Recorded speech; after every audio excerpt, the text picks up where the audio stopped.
আসসালামু আলাইকুম। আশা করি আপনারা সবাই ভালো আছেন। তো পূর্বের ভিডিওতে আমরা দেখেছি যে কিভাবে একটা গিটহাবের রিপোজিটরি খুব সহজে অ্যান্ড্রয়েড ফোনের মাধ্যমে তৈরি করা যায় এবং এটা খুবই ইজি ছিল। তো আজকে আমরা একটা গিটহাব রিপোজিটরি কিভাবে একটু মডিফাই করা হয়, কিভাবে সেই প্রোগ্রামিংগুলো লেখা হয়, সেই বিষয়গুলো নিয়ে দেখব। তো আমরা কালকের ভিডিওটা দেখার পর ঠিক আজকের ভিডিওটা আমরা কন্টিনিউ করব। তো আমরা মূলত নিজে শিখি এবং অন্যকে শেখাই। তো আমাদের এটা হচ্ছে একমাত্র বিগিনারদের জন্য, যারা একদম গিটহাব সম্পর্কে জানে না তাদের জন্য। আপনারা যারা জানেন এটা সম্পর্কে তাদের এই ভিডিওটা স্কিপ করলেও চলবে। এটা শুধুমাত্র বিগিনারদের জন্য। তো দেখতে পাচ্ছেন আমরা কালকে একটা রিপোজিটরির মধ্যে ডিসক্রিপশন দিয়েছিলাম, আপনারা অবশ্যই দেখেছেন। এই যে ডিসক্রিপশনটা এখানে কি সুন্দরভাবে চলে আসছে আপনারা দেখতে পাচ্ছেন। তো আজকে মূলত আমরা এখানে কিছু এডিটিং করব, যেরকম মডিফাই করব। এখানে আপনারা একটা এক্সটেনশন দেখতে পাচ্ছেন, একটা ফাইলের নাম আর readme.md। এই এমডির ফুল মিনিং হচ্ছে মার্কডাউন। গিটহাবে এই মার্কডাউনটা ব্যবহার করা হয় গিটহাবে নিজস্ব কিছু প্রোগ্রামিং আছে সেগুলো ব্যবহার করার জন্য। তো এর মধ্যে আমরা যেগুলো লিখব সেগুলোকে আমরা ঠিক মার্কডাউন ল্যাঙ্গুয়েজ ব্যবহার করে সেভাবে ডিজাইন করব। তো চলুন আমরা আজকে থেকে এটাকে ডিজাইন করা শুরু করি। তবে তার আগে আমি সবাইকে একটা অ্যানাউন্সমেন্ট দিয়ে দিতে চাই, কারণ এই ভিডিওটা আমি যে মুহূর্তে ঠিক তৈরি করতেছি, হতে পারে আপনারা যখন ভিডিওটা দেখবেন তখন হতে পারে গিটহাবটা আপডেট হয়ে যাবে। আপডেট হয়ে গেলে হয় কি, কিছু কিছু ফাংশন আছে যেগুলো একটু ব্যতিক্রম করা হয়, যেমন কোডের ঘরটা এখানে চলে আসলো, ইস্যুর ঘরটা এখানে চলে আসলো, বা এই যে পেন আইকনটা দেখতে পাচ্ছেন এটা এই পাশে চলে আসলো, এরকম কিছু আপডেট হয়। এটা প্রতিনিয়ত গিটহাব যখন আপডেট হয় তখনই কিছু ফাংশন আছে পরিবর্তন হয়। তো সেটাকে আপনারা একটু ভালোভাবে আইডেন্টিফাই করে নেবেন।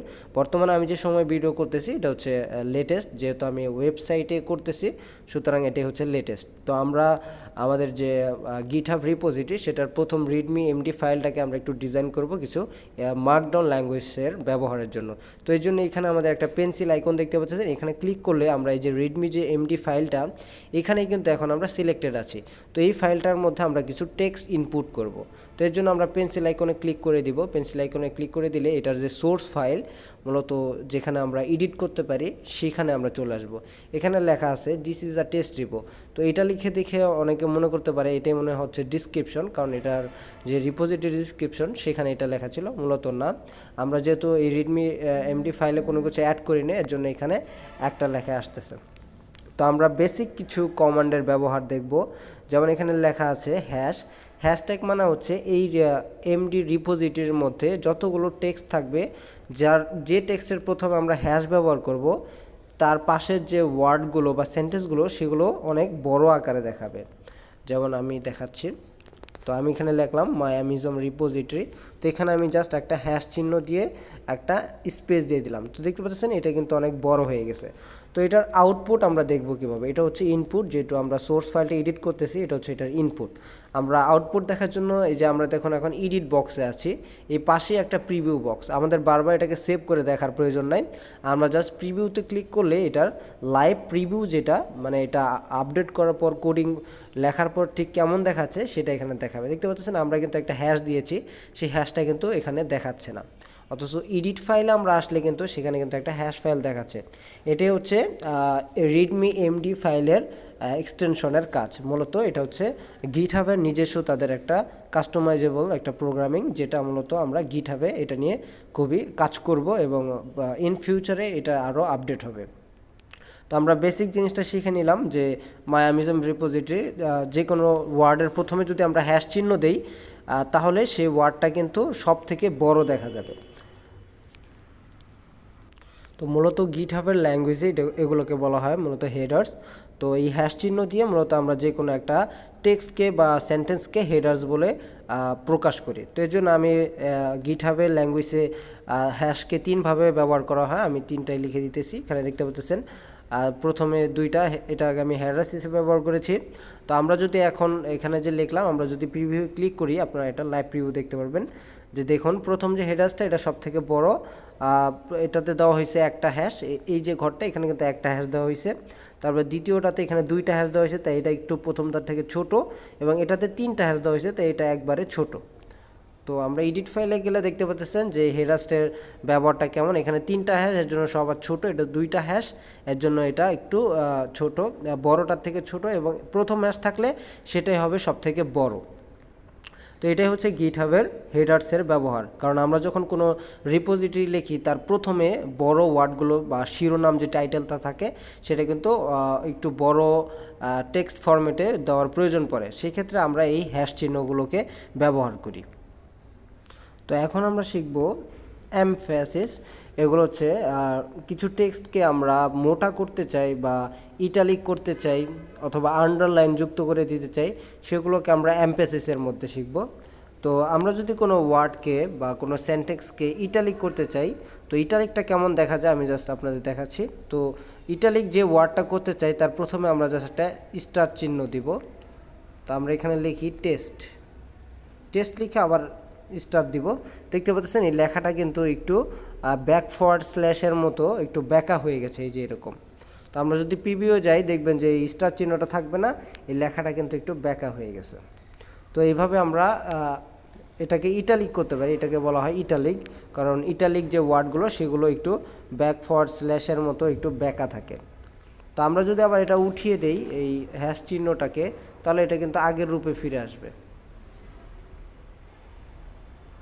এখন যদি আমরা প্রিভিউতে যাই দেখতে পাচ্ছি এটা নর্মাল আছে, কিন্তু আমরা যখন আবার এখানে স্টার চিহ্ন দিব তখন এটা ইটালিক হয়ে যাবে, দেখতে পাচ্ছেন ইটালিক হয়ে যাবে। তো এখন আমি দেখাবো বোল্ড করবেন কিভাবে। যে কোনো কিছু বোল্ড করার জন্য বা যে কোনো ওয়ার্ডকে আমরা বোল্ড করার জন্য 2টা স্টার ব্যবহার করব, যেরকম BOLD, বোল্ড, বোল্ড লিখলাম, লিখে 2টা স্টার দিলাম। তো দেখতে পাচ্ছেন এই যে ওয়ার্ডটা সেটা কিন্তু বোল্ড হয়ে গেছে। তো এইভাবে আমরা বোল্ড করতে পারবো। আমরা যদি প্রিভিউতে যাই তো এই লেখাটা দেখুন প্রথমটা থেকে এটা কিন্তু একটু মোটা দেখা যাচ্ছে। তো এইভাবে কিন্তু বোল্ড করতে পারবো আমরা। এখন অনেক ক্ষেত্রে দেখা যায় যে কোনো ওয়ার্ডকে আমরা একসাথে বোল্ড করতে চাই এবং ইটালিক করতে চাই, সেক্ষেত্রে আমরা কি করব, যেমন এখানে বোল্ড অ্যান্ড ইটালিক্স। তো এই দুইটা পুরো সেন্টেক্সটাকে আমরা যদি এবং বোল্ড এবং ইটালিক করতে চাই, এই জন্য আমরা 3টা স্টার চিহ্ন দিব প্রথমে এবং শেষে। তারপর আমরা যদি এখন প্রিভিউতে যাই দেখতে পাচ্ছেন এই ওয়ার্ডটা কিন্তু বোল্ড হয়ে গেছে এবং ইটালিক মানে একটু ব্যাকা হয়ে গেছে। তো এভাবে মূলত কাম করে এমপ্যাসিস গিটহাবের যে প্রোগ্রামের কাজগুলো। তো অনেক সময় আছে যে আমাদের বিভিন্ন টেক্সটের প্রথমে এগুলোকে লিস্ট করার প্রয়োজন পড়ে, সেক্ষেত্রে আমরা কোন ফরম্যাটটাকে ব্যবহার করব। এখানে দেখতে পাচ্ছেন যে কোনো টেক্সটের প্রথমে আমরা যদি যেমন লিখলাম LIST লিস্ট, এটা লেখার পর প্রথমে যদি একটা মাইনাস চিহ্ন দিয়ে দিই এবং একটা স্পেস দিয়ে দিই তাহলে এটা লিস্ট আকারে হয়ে যাবে। ঠিক নিচে আমি যদি লিখি টেস্ট, তাহলে এটা কিন্তু লিস্ট হবে না। তো আমরা যদি এখন প্রিভিউয়ে যাই, উপরে প্রিভিউ ক্লিক করি, তো দেখতে পাচ্ছেন এই টেক্সটটার আগে কিন্তু একটা গোল ফুল স্টপ চিহ্ন চলে আসছে। তো এটা হচ্ছে লিস্ট, বাট আমাদের যে টেস্ট লেখাটা কিন্তু পাশে চলে আসছে, যদিও এটা পাশে আসার কথা না, এটা নিচে আসার কথা। তো সেই ক্ষেত্রে এটা পাশে আসলে আমরা সেটাকে নিচে নিয়ে যাব কিভাবে। তো সেটাকে নিচে যাওয়ার জন্য আমাদের একটা ট্যাগ আছে, আমরা এখানে HTML ব্যবহার করতে পারবো, সেটা হচ্ছে BR ট্যাগ। আপনারা এটা হচ্ছে ওপেনিং ট্যাগ, এটা হচ্ছে ক্লোজিং ট্যাগ, মাঝখানে একটা ব্যাকফরওয়ার্ড স্ল্যাশ দিতে হবে এবং BR, এটার মানে হচ্ছে মূলত গিটহাবের যে প্রোগ্রাম সে বুঝে যে এখানে আমাদের একটা এন্টার বা একটা লাইন ব্রেক দিতে হবে। তো এখন যদি আমরা আবার প্রিভিউতে যাই তো দেখতে পারবেন যে এটা কিন্তু এটা নিচে চলে গেছে। তো ঠিক এইভাবে আমরা লিস্ট যে কমান্ডগুলো সেগুলো ব্যবহার করতে পারি। তো এখানে আরও কিছু ব্যবহার আমাদের দেওয়া আছে দেখতে পাচ্ছেন। তো আমরা এটা নিচে যদি চাই যে আরও একটি লাইন হবে, আমরা এখন যেহেতু 2টা লিস্ট করব সেক্ষেত্রে আমাদের এটার প্রয়োজন পড়বে না।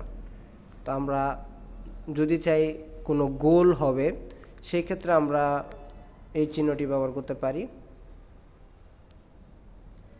তারপরে টেস্ট। এখন যদি আমরা আবার প্রিভিউতে ক্লিক করি তো দেখতে পাচ্ছেন এটা কিন্তু কাজ করতেছে। তো এখানে আমি এক্সাম্পল দিয়ে রাখছি অলরেডি। তো ঠিক এইভাবে আমাদের মূলত এটা কাজ করে। আমরা এগুলোকে মুছে ফেলি। মুছে ফেলার জন্য জাস্ট এটার উপর আমরা সিলেক্ট করে নিয়ে জাস্ট ব্যাক বাটনে ক্লিক করলে পুরোটাও মুছে যাবে। তো যদি আমরা 1 2 ব্যবহার করতে চাই এর জন্য এখানে দেখতে পাচ্ছেন 1 2 এর ঘরটা দেওয়া আছে ফর নাম্বার লিস্ট তো আমরা যদি এখন প্রিভিউতে যাই তো এটা হচ্ছে নাম্বার লিস্টের জন্য। নাম্বার লিস্টগুলো প্রথমে শুধু এই নাম্বারটা লিখে দিলে সেটা কিন্তু নাম্বার লিস্ট আকারে হয়ে যাবে। তো আজকের এই ভিডিওতে আমরা বেশ কয়েকটা শিখে নিলাম। এর পরবর্তী পার্টে আমরা আরও যে বিষয়গুলো আছে সেগুলো আস্তে আস্তে আমরা নিজে শিখবো এবং অন্যকে শেখাবো। তো এগুলো আমাদের প্র্যাকটিস করতে হবে। আমরা প্র্যাকটিস না করলে অনেক জিনিস আছে আমরা যেগুলো ভুলে যাই, তাই অনুশীলন করাটা আমাদের জন্য খুবই প্রয়োজনীয়। তো এরপরের টিউটোরিয়ালে আমরা আরও ইম্পর্টেন্ট বিষয়গুলো শিখব। তো ধন্যবাদ সবাইকে।